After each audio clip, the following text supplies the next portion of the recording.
When I woke up from my coma, my first concern was staying alive, getting my bearings, survival, figuring out where I was, who I was, and how I had gotten there.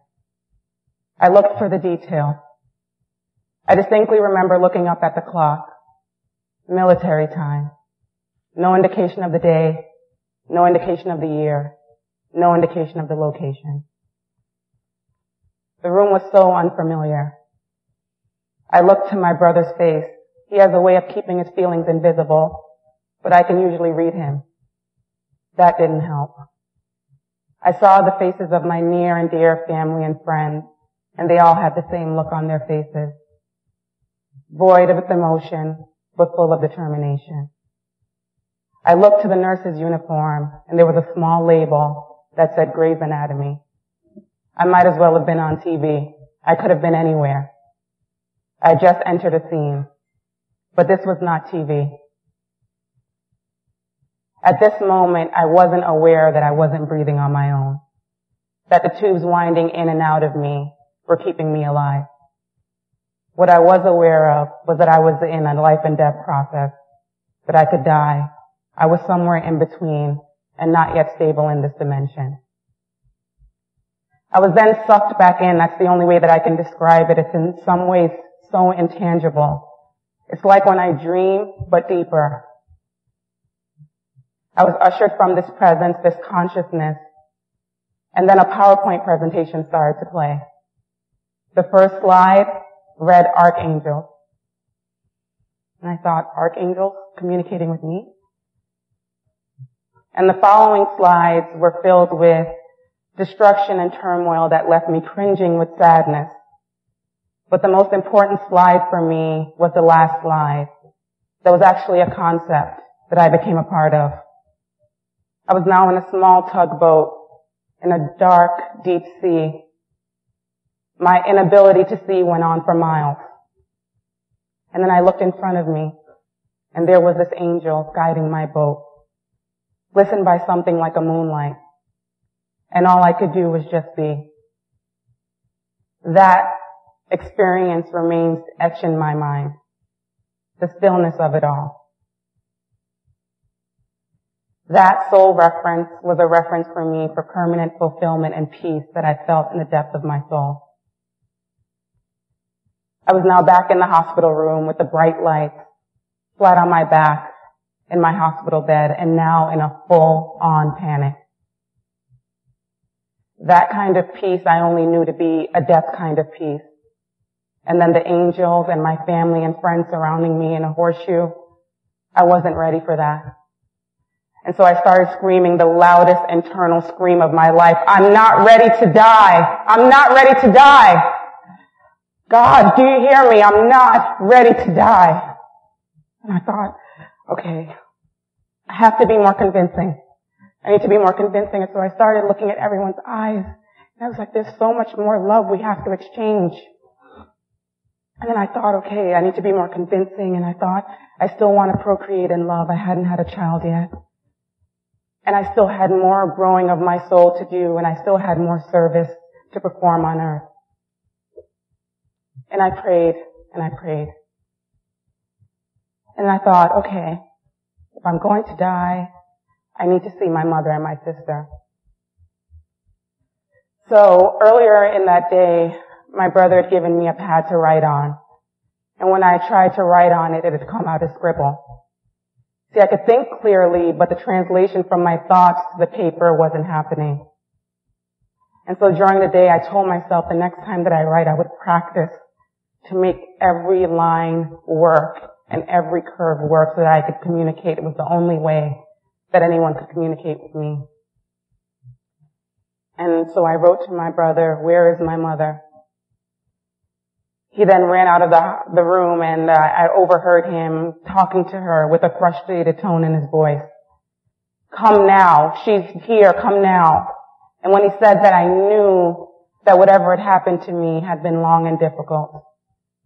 And so when he came back in, I also asked, where is my sister? And he told me she was on her way. And I hoped that what he was saying was true. I had this yearning for my sister that I couldn't put into words. It was because she had stayed by me during the 5 days and nights of my coma. She had literally saved my life. She's always been my warrior and protector. And I thought to myself, okay, I can't be dying just yet. She has to be coming. When I was younger, I was terrified of dying. It was this visceral thing for me that I was just afraid that there was going to be this end that I couldn't fix. I thought I could somehow figure out how not to die, so I would practice. And it turned into this anxiety in my adolescence because I could never figure it out. And here I was right in the middle of it. And guess what? Death isn't scary. It's the thought of it that consumes us. It's the thought of it that misses that death is merely an extension of life, which then forces us to live in alignment, to be here, to really be here, to use our energy in and around us, the energy that we create. Our thoughts multiply, our hearts multiply, our love multiplies. We do not end. But on this day, I thought my time might be up. Everything suggested it. I have this gift where I'm able to see in the future through my dreams, sometimes literally and other times figuratively. They're personal codes for me to disentangle. And on this day, it was on overdrive. I literally experienced everything in vivid detail this day. It's almost like the movie Sliding Doors. And so the doctor's going to walk in. He's going to kneel by my bedside. He's going to tilt his head to the left. He's going to smile, but I see in his eyes that he's really worried. I wonder why. He's going to look across the room and talk to someone I can't see on the other side. He's going to hold my hand. He's going to get up. He walks out the door. He puts his hand in his left pocket.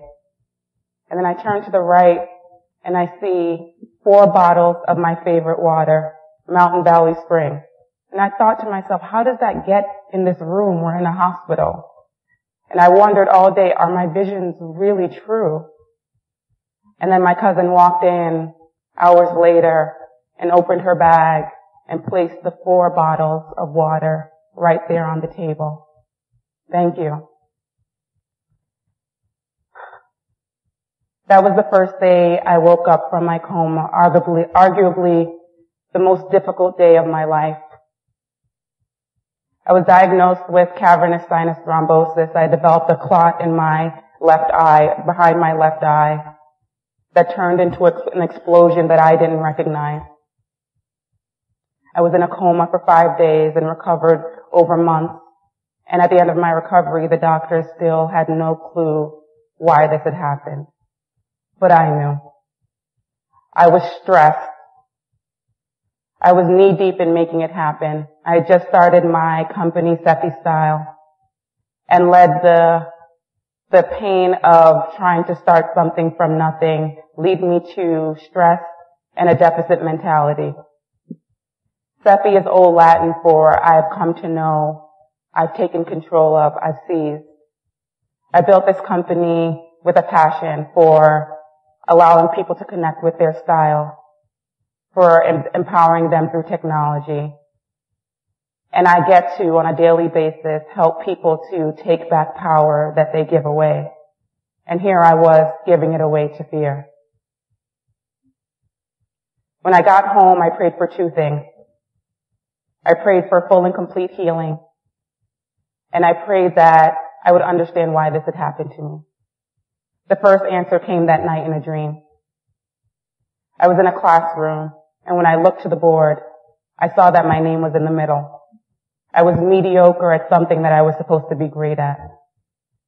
And when I looked at what those things were, there were 3 things. 1 was empathy, 2 was caring for others, and 3 was showing others the way. Simple things. I can be so complicated. And when I actually took a step back and looked, I realized that all of my successes in life were rooted in those 3 things. The other answer came over time. I would go to sleep and wake up in the middle of the night in a different state of consciousness, and there would be conversations happening in my head, which I later realized were angels actually working and fixing me. And they would have medical terms. They would say, the sixth nerve, past the scalpel, her frontal lobe, be careful. And they would give me instructions how to lay at night.